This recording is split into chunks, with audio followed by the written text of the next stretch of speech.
Most people will enter 2026 exactly the same as they entered 2025. Same habits, same excuses, same results. They will call it fate. They will call it bad luck. They will call it circumstances. But the truth is simpler. They had no plan. A Stoic does not drift into a year. A Stoic enters with clarity, with structure, with standards. This is not motivation. This is not hype. This is a game plan. A plan to sharpen the mind, strengthen discipline, eliminate weakness, and build a life that does not collapse under pressure. The ancient Stoics believed one truth above all others. You cannot control the world, but you can control yourself. And when you do, the world loses its power over you. What follows is a 7-step Stoic game plan for 2026. Not theory, not inspiration, but execution. Step 1. Total responsibility. Nothing changes until responsibility is complete. Not partial, not convenient, not selective. Complete. Most people accept partial responsibility. They claim the wins, they post the victories, they celebrate the highlights. But when things go wrong, when results fall short, when life applies pressure, they look for exits. They blame circumstances, they blame timing, they blame other people, they blame the system. A Stoic does the opposite. A Stoic accepts all of it. Every outcome, every consequence, every result. Where you are right now, mentally, physically, financially, emotionally, is the result of your decisions. Not your parents, not your childhood, not your past mistakes, not the economy, not the government, not the system. This is not about guilt. This is not about shame. This is about power. Because responsibility is the only place control exists. The moment you fully accept responsibility, you stop waiting for permission to change. You stop waiting for rescue. You stop waiting for someone else to fix it. And that's when real progress begins. Blame feels good, but it weakens you. Excuses sound logical, but they delay you. Complaints feel justified, but they drain you. When you blame, you leak energy. When you complain, you lose clarity. When you explain, you stay stuck.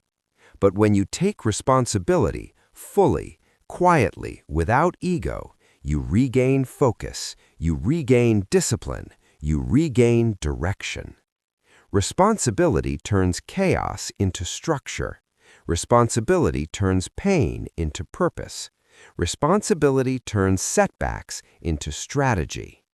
In 2026, responsibility must become non-negotiable. No more, "I'll try." No more, "It's not my fault." No more, "That's just how things are." Every result is feedback. Every failure is instruction. Every setback is data. Nothing is personal. Everything is usable.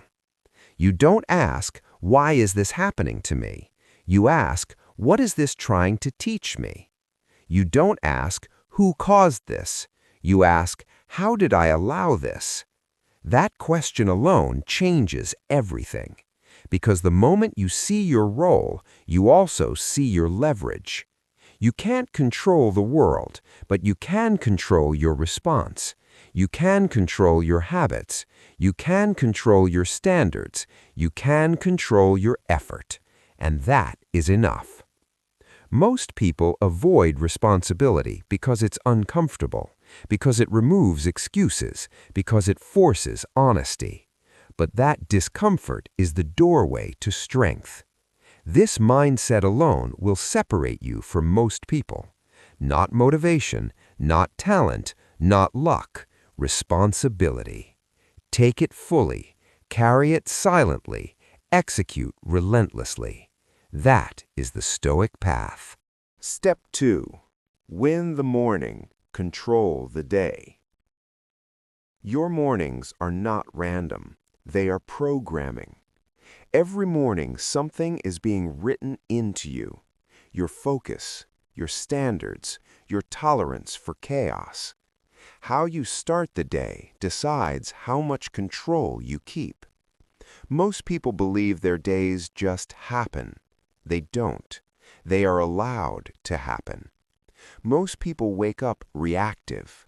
Phone first, notifications first, other people's problems first, noise first, stress first. Before they even stand up, their nervous system is hijacked. They begin the day responding instead of commanding. A Stoic does not live this way. A Stoic wakes up intentional. Before the world touches you, you must touch the day with purpose. This is not motivation, this is preparation. Because once the day starts, pressure is coming. Distraction is coming. Resistance is coming. People will test you. Circumstances will challenge you. The question is not if chaos appears. The question is whether chaos finds you ready. This does not require perfection. It requires consistency. Not heroic mornings, not extreme routines, not punishment. Consistency. Wake at a fixed time, not when you feel like it, not when motivation arrives, at a fixed time. Because discipline begins before comfort is consulted. When you wake at the same time each day, you are training your mind to obey decisions, not emotions. Then move the body. Not to look good, not to chase numbers, to wake the nervous system, to signal alertness, to remind yourself you are alive and in command. Movement clears mental fog. Movement sharpens awareness. Movement prepares you for friction. Next, still the mind. Silence before stimulation. Even a few minutes. No scrolling, no opinions, no headlines. Just breath, posture, awareness. Because the mind that starts scattered stays scattered, and the mind that starts calm responds instead of reacts. Then clarify the mission. Not your entire life, not the next 10 years, just today. What matters today? What must be protected? What must be executed even if it's uncomfortable? This is where most people fail. They wake up without direction, then wonder why the day controls them. A Stoic decides in advance. The Stoics practiced morning reflection for this exact reason. Not to feel good, not to manifest, not to chase positivity, but to prepare for adversity. They understood something modern people forget. The day is not designed to be easy. It is designed to test you. So every morning they rehearsed reality. Ask yourself, slowly, honestly, what challenges will test me today? What situations could trigger impatience? What weaknesses might surface under pressure? Because what you don't anticipate controls you. Then ask the most important question. How will I respond with discipline? Not emotion, not impulse, discipline. When stress appears, I will slow my breath. When resistance shows up, I will act anyway. When distraction calls, I will return to the mission. This is not optimism, this is strategy. You are not hoping for a good day, you are arming yourself for a difficult one. Most people don't lose the day at night, they lose it in the first hour. They start unfocused, so the rest of the day becomes damage control. But when you win the morning, chaos loses momentum. Not permanently, but enough. Enough to think clearly, enough to choose deliberately, enough to act with precision. You don't need long mornings, you need intentional ones. Even 20 focused minutes beats 2 hours of distracted chaos. Because the goal is not productivity, the goal is command. Command of your attention, command of your reactions, command of your standards. This is how Stoics stay steady while others spiral. Not because life is easier for them, but because they meet life prepared. So tomorrow morning, before the world speaks to you, speak to yourself. Set the tone, set the standard, set the response.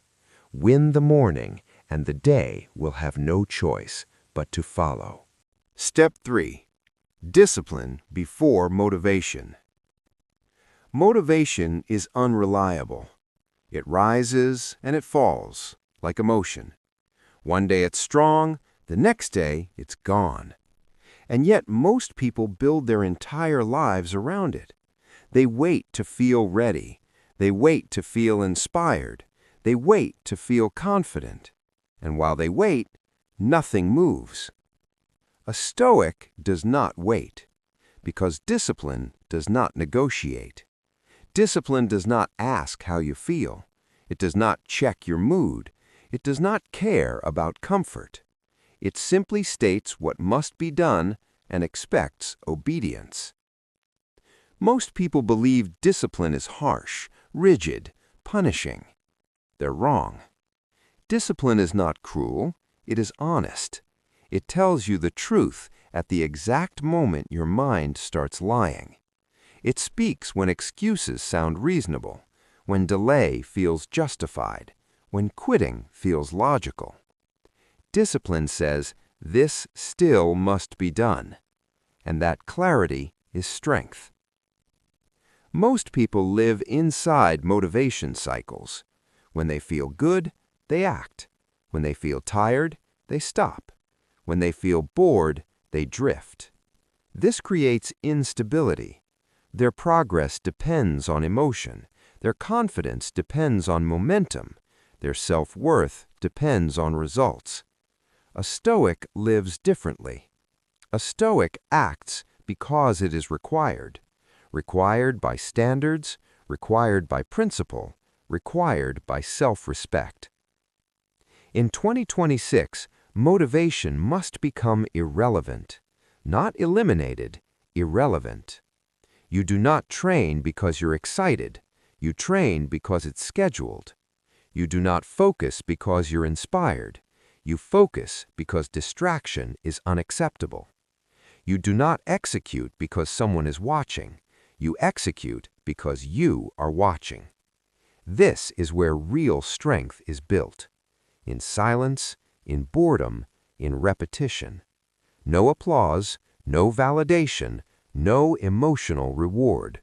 Just work, done correctly, over and over again. This is how self-respect is built. Not through affirmations, not through hype, but through proof. Proof that you do what you say. Proof that discomfort doesn't control you. Proof that excuses don't run your life. Every time you act without motivation, you send a signal to your mind. I am in control. And over time, that signal becomes identity. The disciplined person does not rely on mood. They rely on standards. Standards decide behavior before emotion enters the room. Standards say, this is how I operate regardless. Regardless of energy, regardless of weather, regardless of opinion. Standards remove internal debate, and when debate disappears, action becomes automatic. This is freedom, because the undisciplined person feels free, but is trapped. Trapped by mood, trapped by comfort, trapped by inconsistency. The disciplined person appears restricted, but is free. Free from hesitation, free from regret, free from self-betrayal. They don't waste energy convincing themselves.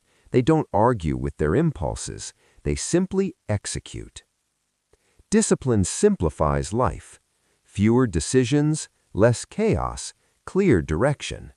And clarity compounds. At first, discipline feels heavy because the mind resists structure. But over time, discipline becomes light because effort decreases when behavior becomes automatic. This is why Stoics endure, not because they are emotionless, but because they are trained. Trained to act even when motivation is absent, especially when motivation is absent, because that is when most people stop, and that is where separation happens. If you want a different life, you cannot live by feelings. Feelings change, standards don't. Motivation fades, discipline remains, and the person who remains wins, not loudly, not instantly, but permanently. Discipline before motivation, always. That is the Stoic way. Step 4. Eliminate distraction without mercy. Distraction is not harmless. It is theft. It does not announce itself. It does not feel dangerous. It arrives quietly and leaves damage behind. It steals attention. It steals time. It steals potential. And it does so a little at a time until years disappear. Every distracted hour creates a weaker future version of you. Not because you lacked talent, not because you lacked opportunity, but because your focus was divided. The Stoics understood this. They guarded their minds like territory, because whoever controls the mind controls everything. Your decisions, your emotions, your discipline, your direction. Lose control of the mind, and life becomes reactive. In 2026, distractions must be treated as enemies, not annoyances, not background noise, enemies. Because distractions do not just waste time, they weaken identity. They train you to seek stimulation instead of purpose. They make discomfort feel intolerable, silence feel threatening, focus feel exhausting. This is not accidental. Unnecessary noise, endless scrolling, constant updates, meaningless consumption, all of it fragments attention. And fragmented attention produces fragmented results. Most people believe focus means doing more. They're wrong. Focus is subtraction. It is the ruthless removal of everything that does not matter. If it does not build clarity, it goes. If it does not build strength, it goes. If it does not build skill, it goes. No explanation, no negotiation, because every small distraction is a vote for weakness. The mind becomes what it consumes. What you allow into your mind becomes your reality. If you feed it noise, you get confusion. If you feed it chaos, you get anxiety. Step 5. Daily discomfort as training. Comfort is a slow poison. It creeps in quietly. It promises ease. It whispers that nothing must be hard. And over time, it weakens you. Not overnight, not dramatically, but steadily, silently, relentlessly. The Stoics understood this. They did not seek suffering. They did not glorify pain. They sought resilience. They sought strength of mind, strength of character, strength of body, strength of will. Because comfort produces fragility. Ease produces laziness. Pleasure without effort produces dependence. To be ready for life, to endure challenges that will inevitably come, you must train in discomfort. Every day must include resistance, something difficult, something avoided, something uncomfortable. It could be physical, a cold shower, an early run, a heavy lift. It could be mental, a difficult conversation, a truth you've been avoiding, a problem you want to ignore. It could be emotional, facing your fear, facing rejection, facing solitude. Because mental toughness is built, not wished into existence. Cold, silence, effort, restraint. These are not punishments, They are training. Discomfort reminds you that you are alive, not just existing, alive. It reminds you that you are capable, that weakness is temporary, that the mind can endure more than it believes. Every time you step into discomfort, you send a message to yourself. I control my fear. I control my impulses. I control my life. The body adapts. The mind adapts. The spirit adapts. And gradually, what once felt unbearable becomes tolerable. What once felt impossible becomes achievable. In 2026, comfort must stop being the goal. Pleasure is fleeting. Ease is fragile. Security is an illusion. Strength must replace it. Strength of mind, strength of body, strength of character. And strength comes from repetition, from doing what others avoid, from showing up when it is hard, from acting when it is uncomfortable. The path of ease produces followers.